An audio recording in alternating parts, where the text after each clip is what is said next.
ચાલો next question. એક દુકાનદાર કોઈ વસ્તુની નિર્દિષ્ટ કિંમત પર 15% છૂટ આપે છે। જો વસ્તુની વેચાણ કિંમત ₹765 હોય તો નિર્દિષ્ટ કિંમત ખાલી જગ્યા છે। અહીંયા નિર્દિષ્ટ કિંમત એટલે કે છાપેલ કિંમત, બરાબર। તો આપણે અહીંયા બોક્સ મેથડથી આપણે આ દાખલો સોલ્વ કરવાનો પ્રયત્ન કરીએ, બરાબર।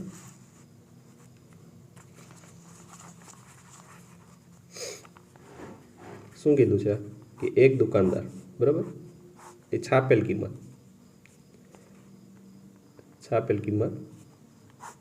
પર કેટલી છૂટ આપે છે? 15%ની છૂટ આપે છે, બરાબર, વેચાણ કિંમત। હવે આપણે શરૂઆતમાં સમજીએ તો આ છે એ છાપેલ કિંમતને આપણે કેટલા સમજી લઈએ? 100% સમજી લઈએ। કેટલા ટકા સમજી લઈએ? 100%, બરાબર। એના ઉપર આપણને 15% છૂટ આપે છે, 15% છૂટ મળે છે, એટલે અહીંયા કેટલા થઈ ગયા? 85% થઈ ગયા, બરાબર। શરૂઆતમાં પ્રાઇસ હોય છાપેલ કિંમત એને આપણે 100% સમજશું, એમાં 15% છૂટ આપી એટલે કેટલા થઈ જશે? 85% થઈ જશે, બરાબર। તો હવે જોવા જઈએ તો 100% એ આગળ વાંચીએ તો શું કીધું? જો વસ્તુની વેચાણ કિંમત ₹765, વેચાણ કિંમત કેટલી આપેલી છે? ₹765 આપેલી છે, બરાબર। તો નિર્દિષ્ટ કિંમત કેટલી એટલે કે છાપેલ કિંમત શોધવાની છે। તો અહીંથી આપણે ક્વેશ્ચન જોઈએ તો 85% એ 765, તો 100 એ કેટલા? આપણે છાપેલ કિંમત ગોતવાની છે, તો આપણે લખી શકીએ કે 85% એ કેટલા થાય છે? ₹765, તો 100% એ કેટલા, બરાબર।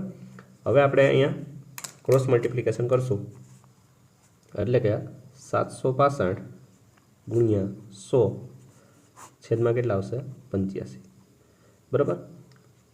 હવે આપણે આ 765 ભાગ્યા 85 કરીએ અથવા તો પહેલાં આનું સોલ્વ કરીએ તો 20 પંચા 100, 17 પંચા 85, બરાબર। અહીંથી 5 5 ઉડી ગયા।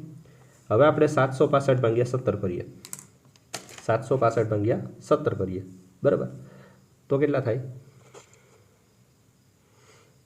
તો અહીંયા જોશો તો 17 ચોક 68 અને 17 પંચા 85, બરાબર। એટલે કે 765 ભાગ્યા તમે 17 કરશો એટલે કેટલો આન્સર આવશે? 45। 45 ગુણ્યા તમારે 20 કરવાના છે એટલે કે 45ના ડબલ, 45ના ડબલ કેટલા થાય? 90, અને પાછળ એક 0 લગાવી દો એટલે કેટલા થાય? ₹900 થાય। કેટલા રૂપિયા થાય? ₹900 આન્સર આવશે, બરાબર। તો તમારી જે કિંમત છે છાપેલ કિંમત, નિર્દિષ્ટ કિંમત તમને જે પૂછેલી છે એ કેટલી આવશે?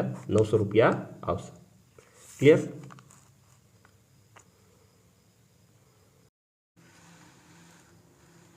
Next question. અનુજ અને કરણની ઉંમર 5:3ના ગુણોત્તરમાં છે। તો 10 વર્ષ પછી ગુણોત્તર 7:5 થઈ જાય છે તો કરણની હાલની ઉંમર ખાલી જગ્યા છે। ચાલો તો આપણે અહીં જોઈએ અનુજ અને કરણની ઉંમર। ધારો કે અનુજની ઉંમર છે એ કેટલી છે? 5x છે અને કરણની ઉંમર કેટલી છે? 3x છે, બરાબર। હવે એમને શું કીધું કે 10 વર્ષ પછી, એટલે બંનેમાં આપણે કેટલા નાખી દઈએ? 10 વર્ષ, બંનેમાં 10 વર્ષ આપણે નાખી દઈએ પછી એમનો ગુણોત્તર કેટલો થાય છે? 7:5 થાય છે, એટલે કે 7/5 થાય છે, બરાબર। હવે આપણે આનો ક્રોસ મલ્ટીપ્લાય કરીએ, બરાબર। તો 55 25x પ્લસ 5 50 બરાબર 7 તેરી 21x પ્લસ 10 સત્તા 70। હવે આપણે 21x ને આ બાજુ લઈ લઈએ અને 50 ને આપણે આ બાજુ લઈ લઈએ, બરાબર। તો શું થશે? 25x ની બાજુમાં 21x આ બાજુથી બરાબરને વટશે એટલે કેવા થઈ જશે? -21x થઈ જશે। સામે કોણ બેઠેલું છે? 70 પ્લસ 50 આ બાજુ એમ કેવા થઈ જશે? -50। 25માંથી 21x જાય એટલે કેટલા થઈ જશે? 4x। 70માંથી 50 જાય તો કેટલા આવશે? 20। x ને કરતા બનાવીએ એટલે 4 ક્યાં જશે? નીચે, એટલે કે 20/4, 20ના 4 સરખા ભાગ કરો એટલે કે કેટલા આવશે? 5। તો x બરાબર કેટલા આવ્યા? 5 આવ્યા, બરાબર। હવે આપણને જે ક્વેશ્ચનમાં જે પૂછેલું છે, બરાબર, ક્વેશ્ચનમાં શું પૂછેલું છે કે કરણની હાલની ઉંમર શોધો, કરણની હાલની ઉંમર શોધો। બરાબર.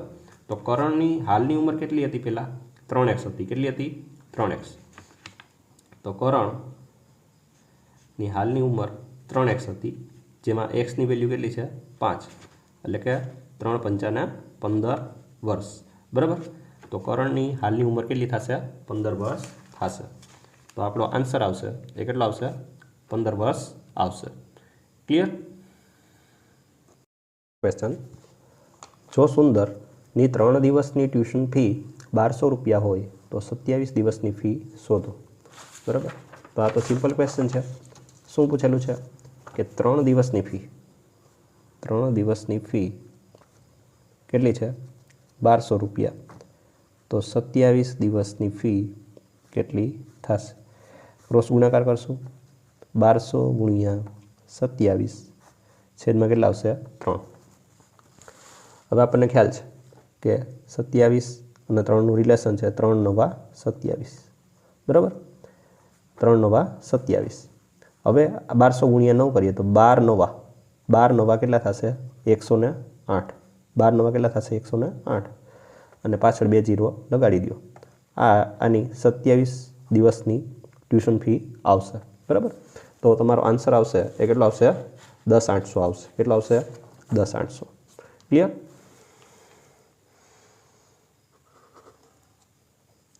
ત્રીસમો ક્વેશ્ચન, 400ના વર્ગમાં શૂન્યની સંખ્યા કેટલી હશે? હવે આપણને એક નિયમ ખબર છે. બરાબર, કે જ્યારે વર્ગ કરીએ ત્યારે ઓરિજિનલ સંખ્યામાં જેટલા 0 હોય એનાથી ડબલ 0 એના જવાબમાં આવે. બરાબર. એનો મતલબ એમ કે અહીંયા 2 0 હોય તો અહીંયા જવાબમાં કેટલા આવશે? 4 0 આવશે. બરાબર. તો 4નો વર્ગ કેટલો થાય? 16. અને 2 0 છે એની બદલે કેટલા 0 કરી નાખવાના? 4 0 કરી નાખવાના છે. બરાબર. તો 400નો વર્ગ કેટલો થાય? તો કે 1,60,000 થાય. પરંતુ આપણને ખાલી શૂન્યની સંખ્યા પૂછેલી છે તો કેટલા શૂન્ય આવશે? 4 શૂન્ય આવશે. જેટલા ક્વેશ્ચનમાં 0 હોય એનાથી ડબલ 0 જવાબમાં આવશે વર્ગ કરતા. ક્લિયર? નેક્સ્ટ ક્વેશ્ચન, ABCD એક લંબચોરસ છે અને AC અને BD તેના કર્ણ છે. જો AC 10 સેમી હોય તો BD ખાલી જગ્યા થાય. બરાબર. હવે તમને શું કીધું છે? એક લંબચોરસ છે. બરાબર.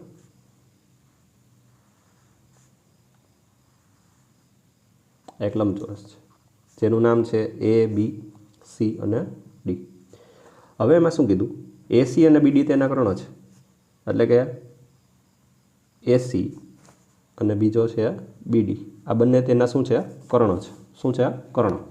બરાબર. હવે શું કીધું? જો AC 10 હોય, AC છે એ 10 હોય તો BD કેટલો થાય? BD કેટલો થાય? આપણે જાણીએ છીએ કે લંબચોરસમાં બંને વિકર્ણોની લંબાઈ કેવી હોય છે? સરખી હોય છે. એટલે કે AC જેટલો હોય તેટલો શું હોય? BD હોય. બરાબર. તો AC 10 આપેલો હોય તો BD પણ કેટલો થશે? 10 સેમી થશે. એટલે BDની લંબાઈ છે એ કેટલી આવશે? 10 સેમી આવશે. ક્લિયર? નેક્સ્ટ ક્વેશ્ચન, જો 7 છોકરાઓ 14 દિવસમાં એક કામ કરી શકે તો 49 છોકરાઓ તે જ કામ કેટલા દિવસમાં કરી શકશે? બરાબર. હવે અહીંયા આપણે MDH/W નું સૂત્ર આપણે વાપરશું. બરાબર. જ્યાં M છે એ માણસો છે, D છે એ દિવસ છે, H છે એ સમય છે અને W છે એ કાર્ય છે. બરાબર. હવે અહીંયા તમે જુઓ તો પહેલાં જે માણસો કેટલા આપેલા છે? તો કે 7 છોકરાઓ આપેલા છે. પહેલાં કેટલા આપેલા છે? 7 છોકરાઓ આપેલા છે. એટલે માણસો કેટલા થઈ ગયા? 7. દિવસો કેટલા રાખવાના આપણે? અહીંયા 14 દિવસ રાખવાના છે. એક કામ એટલે કામ કેટલું કરવાનું? એક. સમય કાંઈ ન આપ્યો તો આપણે એક લઈ લઈએ. સામે કેટલા છોકરાઓ છે? તો કે 49. એટલે કે અહીંયા માણસો કેટલા છે? 49. કેટલા દિવસમાં કામ કરે? એટલે આપણે ડી ગોતવાનું છે. સમય કાંઈ ન હોય તો કેટલો સમજવાનું? 1 કલાક અથવા તો 1 મિનિટ કાંઈ પણ સમજી 1 મૂકી દેવાનું. અને કાર્ય એક કાર્ય કરવાનું છે. બરાબર. પહેલાં 7 છોકરાઓ હતા તે 14 દિવસમાં કામ કરતા હતા. હવે 49 છોકરાઓ આવી ગયા તો કેટલા દિવસમાં કામ કરશે? આ રીતે આપણે સૂત્રમાં એપ્લાય કરવાનું છે. બરાબર. હવે આપણે અહીંયા ડીને કરતા બનાવીએ. એટલે આ 49ને આપણે ક્યાં લઈ લઈશું? નીચે. એટલે કે 7 ગુણ્યા 14 છેદમાં કેટલા આવશે? 49. બરાબર. 7 ગુણ્યા 14 છેદમાં 49. અને આ બાજુ કોણ રહી ગયું? ડી. બરાબર. હવે આપણે જાણીએ છીએ કે 7 7 49, 7 7 49 ઉડી જશે. 14ના 7 સરખા ભાગ કરો એટલે ડી કેટલા મળશે તમને? 2 દિવસ મળશે. કેટલા મળશે? 2 દિવસ. એનો મતલબ એમ કે 49 છોકરાઓ જ્યારે કામ કરવા લાગશે ત્યારે કેટલા દિવસમાં કામ પૂરું થઈ જશે? 2 દિવસમાં કામ પૂરું થઈ જશે. ક્લિયર?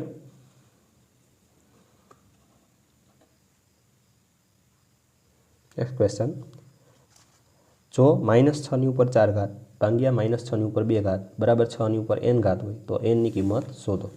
હવે અહીંયા આપણે ભાગાકાર આપેલો છે તો -6 ઉપર કેટલી ઘાત છે? 4 ઘાત ભાગ્યા એટલે નીચે લઈ લેશું આપણે -6 ઉપર કેટલી ઘાત છે? 2 ઘાત બરાબર 6 ઉપર n. બરાબર. હવે તમે જોશો તો -6 ઉપર કેટલી વાર છે? 4 વાર. નીચે કેટલી વાર છે? 2 વાર. તો 2 વાર ઉડી જશે. બરાબર. તો 2 વાર વધશે. ક્યાં વધશે? અંશમાં. બરાબર. એટલે કે -6 નો વર્ગ બરાબર 6 ઉપર n ઘાત. બરાબર. હવે તમે એ જોશો તો જ્યારે વર્ગ હોય ત્યારે અહીં માઇનસ હોય એ કેવા થઈ જશે? પ્લસ થઈ જશે. બરાબર. એનો મતલબ એમ કે અહીંયા 6 છે ને અહીંયા 6 છે. માઇનસ તો નીકળી જવાના છે કારણ કે અહીંયા બેકી ઘાત છે. બરાબર. તો અહીંયા તમે n ને 2 સાથે સરખાવો. બરાબર. નીચે આપણે આધાર 6 6 છે તો n ની કિંમત કેટલી થઈ ગઈ? 2. એટલે કે n ની વેલ્યુ કેટલી આવશે તમારે? 2 આવશે. ક્લિયર?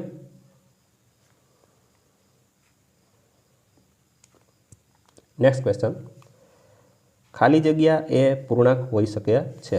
હવે આપણે જાણીએ છીએ કે પૂર્ણાંક સંખ્યા એટલે કે સંખ્યા રેખામાં 0 1 2 3 આ બાજુ -1 -2 -3 ઇટ મીન્સ કે આખી સંખ્યા રેખા કવર થાય છે જેમાં ઋણ પણ આવી જાય છે, ધન પણ આવી જાય છે અને 0 પણ આવી જાય છે. બરાબર. તો તમને એમ કીધું છે કે ખાલી જગ્યા એ પૂર્ણાંક હોઈ શકે છે. ખાલી માત્ર ધન હોય? ના. ખાલી માત્ર ઋણ હોય? તો પણ ના. ધન અને ઋણ બંને સંખ્યાઓ આવેલી હોય છે. ક્લિયર?